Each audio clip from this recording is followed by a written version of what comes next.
Well, YouTube, I'm finally getting around to fixing the dash on the Superglide that I was supposed to put on forever ago.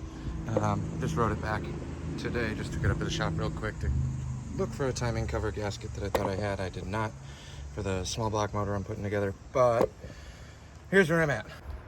All right, we got that all cleared out. You can see through it now. It's free. Then I'm going to take this housing and see what happens if I put this on here. I don't know exactly how this goes, and I'm not pulling a book out for this, but I think I should have the clearance. Get this set up in here where it's supposed to be. And I'm going to put the housing on.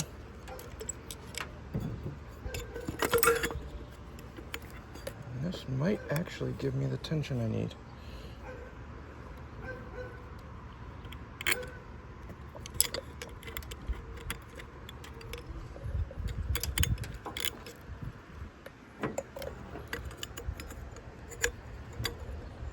We'll be right back. Let me noodle around with this off camera. Okay, so I messed around with this for a little bit, just trying to figure out what I have here parts-wise, since I'm kind of mixing matching things. I pulled the gasket that's stuck to the housing of the old one off. So this gasket should probably be replaced, but it came off in one piece. I was pretty careful on that. Now, if I set this on here this way, make sure your speedo's where it needs to be. Got this positioned right there. Drop this back down. Now, the old bracket that I was using should work. This will go on this way. I'll hook up my grounds.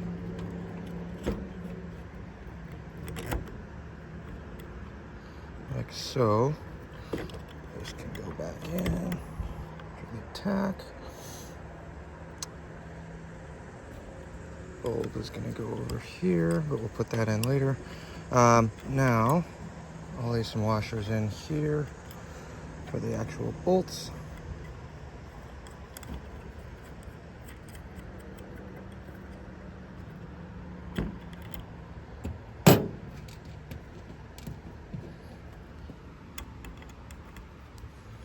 Now I still got to switch over that tack reset too, but we'll do that in a minute.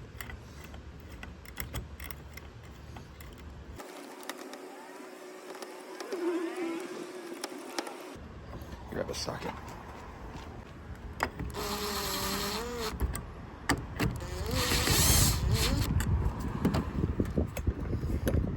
Alright.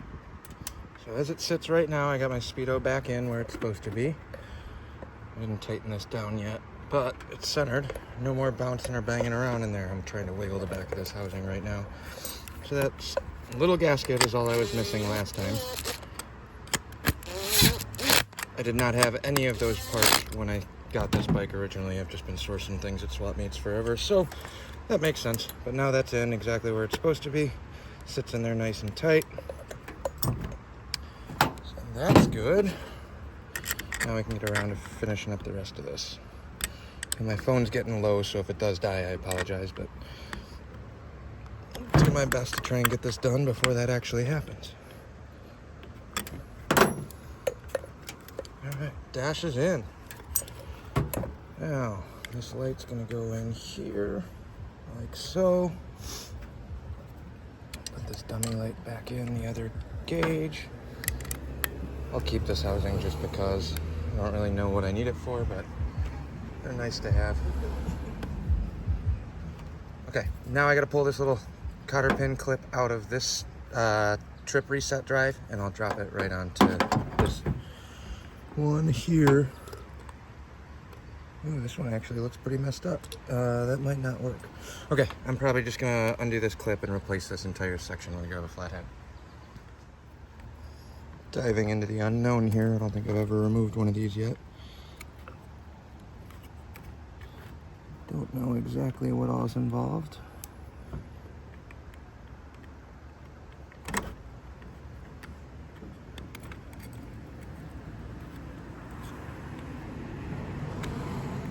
There's a little tiny set screw here too.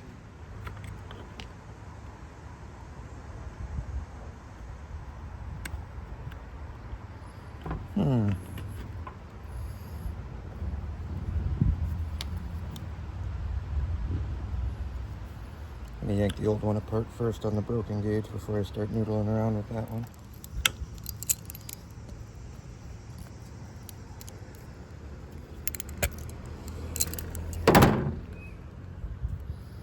Alright, the pin is out. Now, it's super rusted in here, so there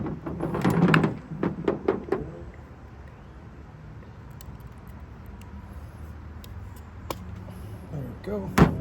It was just jammed in there. I don't know if you guys saw that on camera or not, but just started tugging on this. It's a square drive spline.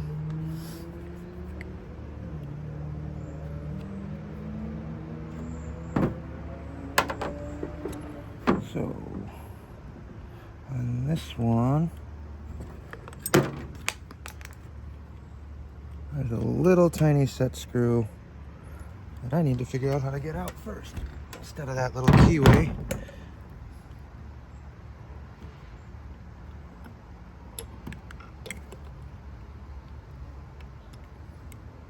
I don't know if they have one small enough for that. Well, that's unfortunate. I'm gonna have to get a little jewel screwdriver, which I don't think I have. So let me find a screwdriver, and as soon as I can find one small enough to pull that set screw, we will continue. All right, back at the dash, got a little micro screwdriver. Pull this set screw out real quick, drop that back in, and then I'll just throw the screw right back in instead of using the counter pin.